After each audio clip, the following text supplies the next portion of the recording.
Welcome sa isa na namang edisyon ng Kuya Atienza vlog. Ang ating Bible verse this time ay 1 Thessalonians 5:16. Rejoice always, pray unceasingly, give thanks in all circumstances. This is the will of God for our Lord Jesus Christ. Sana mag-enjoy kayo sa vlog na to. Ito po si Kuya Kim, hindi pangit, hindi rin naman gwapo. Sakto lang, ito po si Kuya Kim. Kim Sanmida! Opa!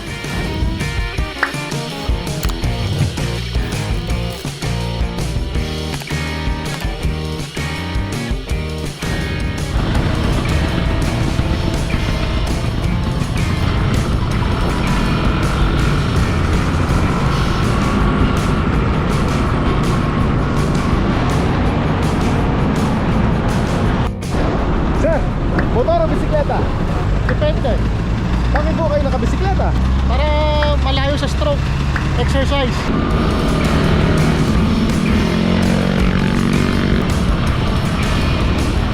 Kararating lamang natin dito sa Calle Escolta at eto na ang paboritong lugar ko dito sa Escolta. Pero sa Manila building, nandyan ang aking barbershop na pinupuntahan, yung Folk Barbershop. At ang ginamit nating sasakyan ngayon ay itong Vespa, isa sa mga paborito ko, itong Vespa VL 150 na galing kay Don Dantes. Ang ginamit kong Vespa VL 150 1953 ay pinasikat ng pelikulang Roman Holiday, kung saan sumikat si Audrey Hepburn at si Gregory Peck. Nanalo si Audrey Hepburn ng Best Actress sa Academy Awards para sa pelikulang yun. Yan. Ang tawag din dito sa Vespa na to ay handlebar Vespa dahil pag nakita ninyo yung kanyang handlebar, ito yung nakalitaw. Compared to the new Vespas now, na ang mga handlebar ay meron ng cowl o meron ng cover. Ang tawag din dito sa Vespa na to ay struso o il struso, na ibig sabihin ay giraffe. Bakit naman tinawag na giraffe? Dahil pag nakita niyo yung kanyang headlight, ito yung extended parang leeg ng giraffe. Vespa VL 150 of 1953. Uy, ang gaganda naman ito. Bagay na bagay sa garahe ko to. Sabi naman pagpasok ko dito sa building na to, meron pa nagbibigay ng mga vintage sa mga bagay. Para ito mga vintage na signs na pwede ilagay sa garahe. Magkano bro, ma'am? Ganda. May 1.5 po, tapos may Ito, magkano po ito? Mahilig ako sa kape. 1.5 po yan, sir. 1.5. Ito namang motor oil. Parehas lang po. May kapahalan pala. Pero ayos lang. O, babalikan ko ha. Babalikan eh! Yan hanggang 1.3. Pwede tumawad. Hanggang 1.3. Salamat po. Manood ka ng Kuya Kim sa vlog ha. Opo, thank you po, sir. Sa YouTube ha. Promise? Opo.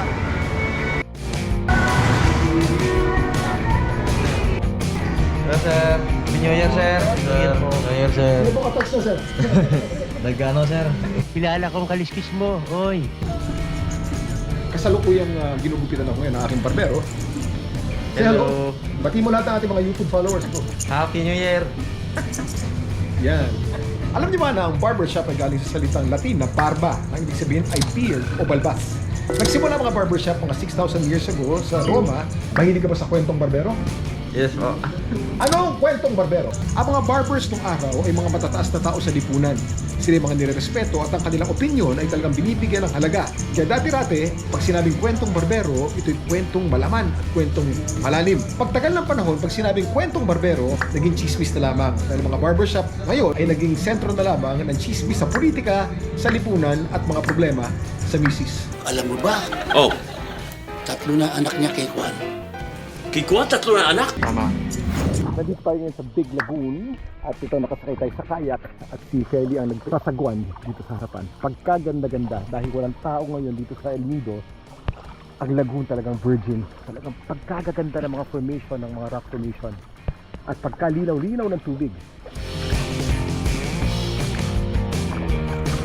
Alam niyo ba na ang lagoon ay galing sa Latin word na lacuna, galing din sa Spanish word na laguna, nang ibig sabihin ay lake o isang lugar kung saan merong brackish water or fresh water sa gitna ng dagat. Ito ang Big Lagoon dito sa Palawan. Meron 3 lagoon dito. Ang Big Lagoon, Small Lagoon at ang Secret Lagoon. Para kang nasa langit. Pagkaganda-ganda. Emman, how are you?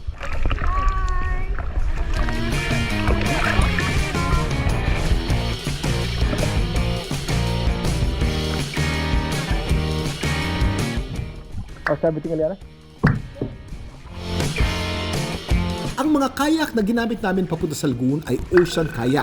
Ang kayak ay isang Eskimo o Inuit word. Ang ibig sabihin ay boat made of skins. Ang mga sinaunang kayak ay gawa sa balat ng hayop. Ang may hawak naman ng Guinness Book of World Records para sa pinakamahabang paglalakbay sa kayak ay si Quinton Rutherford ng South Africa. Naglakbay siya ng 227.26 kilometers in 24 hours. Ang distansyang yan ay katumbas ng paglalakbay magmula Manila hanggang Baguio. Nung pinost ko naman ang mga abs namin ni Feli, nag-trending ito at mabasa sa ilang balita. Ang abs ay galing sa salitang abdominals na galing naman sa Latin word na abdominalis, nang ibig sabihin ay stomach o tiyan. Kahit anong sit-ups ang gawin mo, hindi lalabas ang iyong abs kung mataas ang fat percentage mo. Ang average fat percentage ng isang lalaki ay 8 to 19%, habang ang babae naman ay 21 to 33%. Para mapalabas mong abs mo, kinakailangan 2 to 5% para sa lalaki at 10 to 13% para sa babae.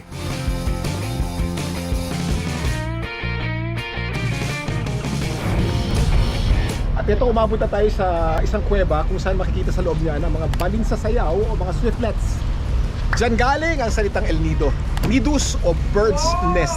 Pagka mahal na mga bird's nest, lalong-lalo na sa China, dahil talagang itong paborito nilang gawing sopas, o mock nido soup o nido soup kung tawagin. Balin sa sayaw sa Tagalog o swiftlets. At ang scientific name ng swiftlet ay Aerodramus palawanensis na nakikita lamang sa Palawan. Napakamahal ng bird's nest soup, depende sa quality. Umaabot ng hanggang 200,000 pesos kada kilo. Are you enjoying, Emman? Yeah. So this island we call Pinasil Island, sir. Pinasil means by throwing, sir. This cave we call it cathedral. Cathedral? Yeah, because the shape is like a church, sir. Yeah, there's a bats inside also. And they say this like a big dome shape top, because on the top there's a stalactite. The shape it look like a chandelier, sir. If you can see also in the middle of the Galing niya. Isa po siyang alamat. Alam po niya ang kasaysayan ng cave na ito. Parang may puhunan ng dating. Karanat yumaman sa may puhunan. Hello. Welcome to my vlog.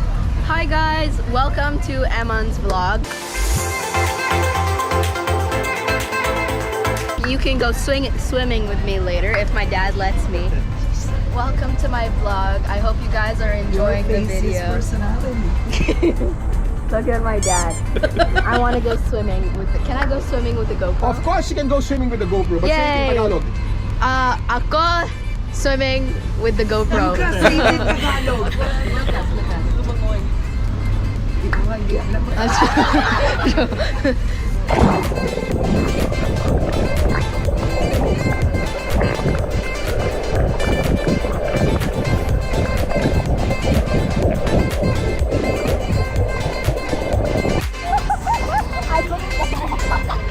Okay.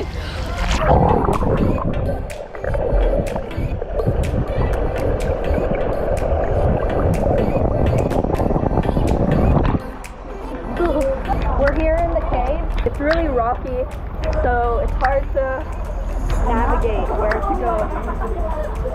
And it's slippery.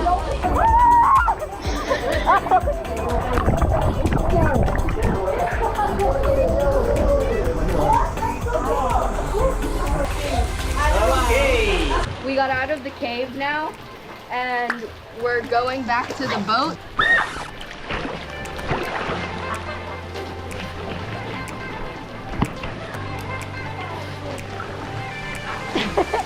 We're going back to the boat now, but before that, swim with me.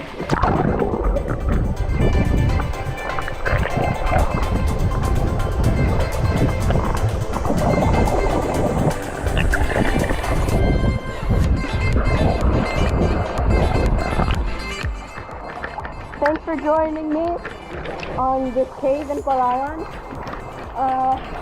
Hope you enjoyed my vlog. See you guys later. Bye. Love you. Mwah.